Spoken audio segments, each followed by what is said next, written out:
Hello students, आज हम लोग द फनीएस्ट मैन चैप्टर का पार्ट फर्स्ट पढ़ेंगे। द फनीएस्ट मैन मीन्स होता है सबसे अधिक हंसाने वाला आदमी। तो Charlie Chaplin a British actor, Charlie Chaplin एक ब्रिटिश कलाकार, was one of the most famous film stars in film history. फिल्मी इतिहास was one of the most famous film stars, सबसे अधिक प्रसिद्ध फिल्मी सितारों में से एक। तो चार्ली चैपलिन एक ब्रिटिश कलाकार जो फिल्म इतिहास के सबसे प्रसिद्ध फिल्मी सितारों में से एक थे। During the era of silent movies, era मतलब युग, ड्यूरिंग दौरान, साइलेंट मूवीज़ मूक फिल्में जिनमें आवाज़ ना आती हो। He was often called the funniest man in the world. तो मूक फिल्म के युग के दौरान वो प्रायः संसार के सबसे अधिक हंसाने वाले व्यक्ति कहे जाते थे। He was often called the funniest man in the world. Passive voice का सेंटेंस है, पास्ट इंडेफिनिट है, वॉज के साथ में वर्ब की थर्ड फॉर्म दी हुई है।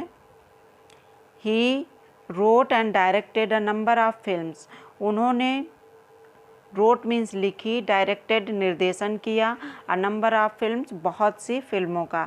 तो उन्होंने बहुत सारी फिल्में लिखी और उनका निर्देशन किया। And composed the music, composed the music मतलब होता है संगीत दिया। फॉर हिज साउंड पिक्चर्स, अपनी बोलती पिक्चरों के लिए उन्होंने संगीत भी दिया। Charlie Chaplin was born on 16 April 1889 in London. Charlie Chaplin का जन्म लंदन में 16 अप्रैल 1889 में हुआ था। He was christened Charles Spencer Chaplin, ये भी पैसिव वॉइस का सेंटेंस है, पास्ट इंडेफिनिट है, वॉज के साथ में क्रिश्चन्ड वर्ब की थर्ड फॉर्म दी हुई है। तो उनका नाम चार्ल्स स्पेंसर चैपलिन रखा गया, किसी दूसरे व्यक्ति के द्वारा रखा गया, इसलिए पैसिव वॉइस सेंटेंस में दिया हुआ है। मतलब उनके माता पिता के द्वारा उनका नाम चार्ल्स स्पेंसर चैपलिन रखा गया, या उनका नाम चार्ल्स स्पेंसर चैपलिन रखा गया। His parents who were music hall artist, उनके माता पिता जो म्यूजिक हॉल कलाकार थे। आर्टिस्ट मतलब होता है वो कलाकार जिनको अपने अभिनय या कार्य के लिए पैसे मिलते हैं। वर ऑलवेज पुअर, हमेशा गरीब रहे, उनके माता पिता म्यूजिक हॉल आर्टिस्ट या कलाकार थे जो हमेशा गरीब रहे। When ever they had money, जब कभी भी उनके पास पैसा होता, the father spent it on drink, तो पिता उसको दारू पर या शराब पर ख़त्म कर देते। एंड एज अ रिजल्ट, और परिणाम स्वरूप, young Charlie had to be taught to dance and sing almost before he could walk.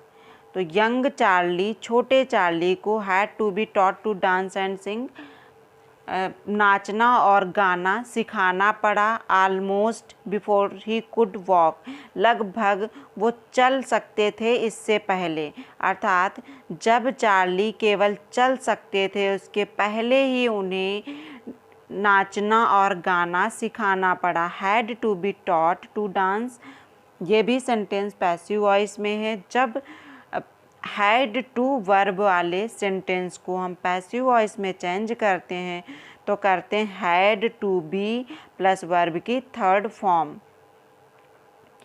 He was only 2 years old, वो केवल 2 साल के थे। When his mother began to boast of his acting ability, जब उनकी माँ ने उनके अभिनय योग्यता की डींगे हाँकना शुरू कर दिया।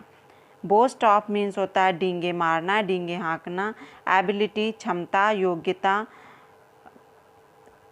And at the age of 5 he made his first appearance on the stage, और अब 5 वर्ष, एट द एज ऑफ 5, 5 वर्ष की अवस्था में, ही made his first appearance, appearance means होता है प्रदर्शन, और उपस्थिति। तो यहाँ पर होगा उपस्थिति। तो 5 वर्ष की अवस्था में उन्होंने स्टेज पर अपनी पहली उपस्थिति दर्ज की, या वो 5 वर्ष की अवस्था में पहली बार स्टेज पर आए। His mother was suddenly taken ill, अचानक से उनकी माता बीमार पड़ गईं। And his father pushed him on to the stage in her place, और उनके पिता ने उनको स्टेज पर उनकी जगह पर धकेल दिया। धकेल दिया से मतलब है कि उनके पिता ने उनकी माँ की जगह पर उन्हें काम करने के लिए या अभिनय करने के लिए मजबूर कर दिया। ही sang a song and he sang it again and again, उन्होंने एक गीत गाया और इसे बार बार गाया या कई बार गाया। आई होप आपको इसका अर्थ समझ में आया होगा। इसका अगला वीडियो अगले पार्ट में होगा। Thank you.